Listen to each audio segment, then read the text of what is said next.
सोच। सुधा, देख बिटिया, तेरे लिए बहुत अच्छा लड़का ढूंढा है हमने। देखा फोटो? माँ, मैंने आपको पहले भी कहा है, मुझे शादी नहीं करनी, आप छोटी की करवा दो।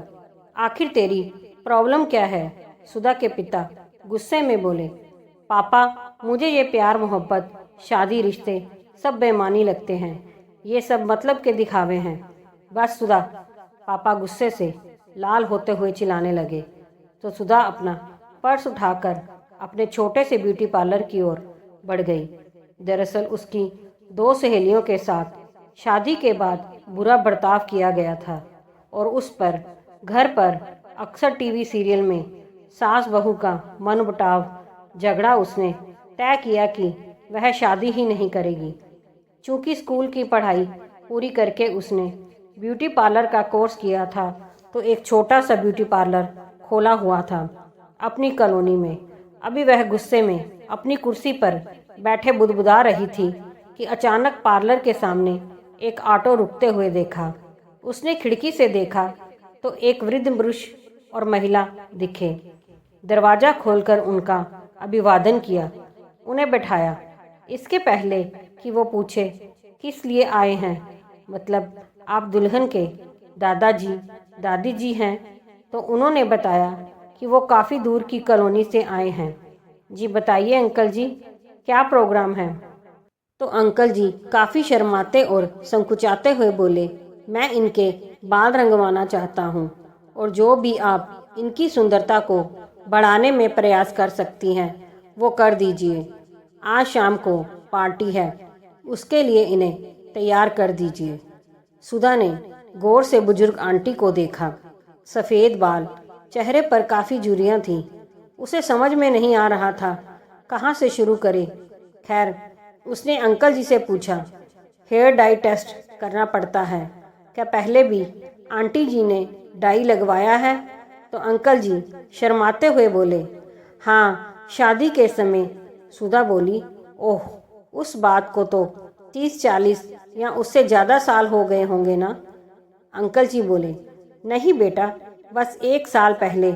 सुधा थोड़ा सा फिर चौंक गई तो अंकल जी मुस्कुरा उठे।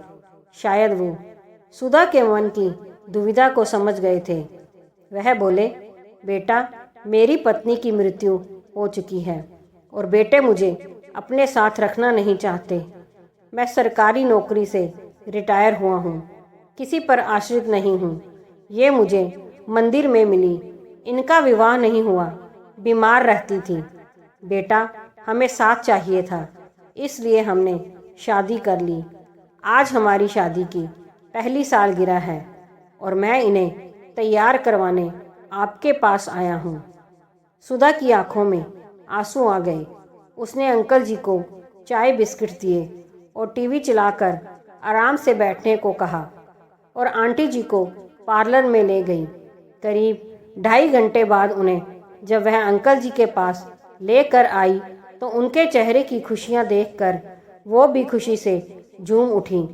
कैसे उन दोनों की आंखों में खुशी और आंसू के साथ साथ प्रशंसा के भाव थे। दोनों शीशे में एक दूसरे को देखकर खिलखिला रहे थे। भूल गए थे दोनों कि वो हैं कहाँ हैं। दोनों बार बार सुधा को धन्यवाद के साथ आशीर्वाद दिए जा रहे थे। पेमेंट के नाम पर सुधा ने भी बहुत मामूली सा चार्ज लिया, क्योंकि ऐसे प्यार करने वाले क्लाइंट शायद ही कभी उसके पार्लर में आएंगे। उस समय उसे एहसास हुआ, जीवन में हम बहुत से लोगों से मिलते हैं और कुछ याद रहते हैं, कुछ भूल जाते हैं। कुछ हमें अच्छाइयों का एहसास कराते हैं तो कुछ बुराइयों का। शायद इसीलिए ईश्वर ने 5 उंगलियों को बराबर नहीं रखा। जो उसकी सहेलियों के साथ हुआ, जरूरी तो नहीं वही सब उसके साथ भी हो, और दुनिया में सभी गलत हों, जरूरी तो नहीं। ऐसे प्यार करने वाले, एक दूसरे का ख्याल रखने वाले इंसान भी तो हैं। उसने एक बारगी पर्स उठाया और घर की ओर चल पड़ी। मम्मी पापा ने जो उसके लिए रिश्ता देखा है, उससे मिलने, बात करने के लिए एक सकारात्मक सोच के साथ। दोस्तों, अगर कहानी पसंद आई हो तो लाइक, सब्सक्राइब, शेयर ज़रूर कीजिए।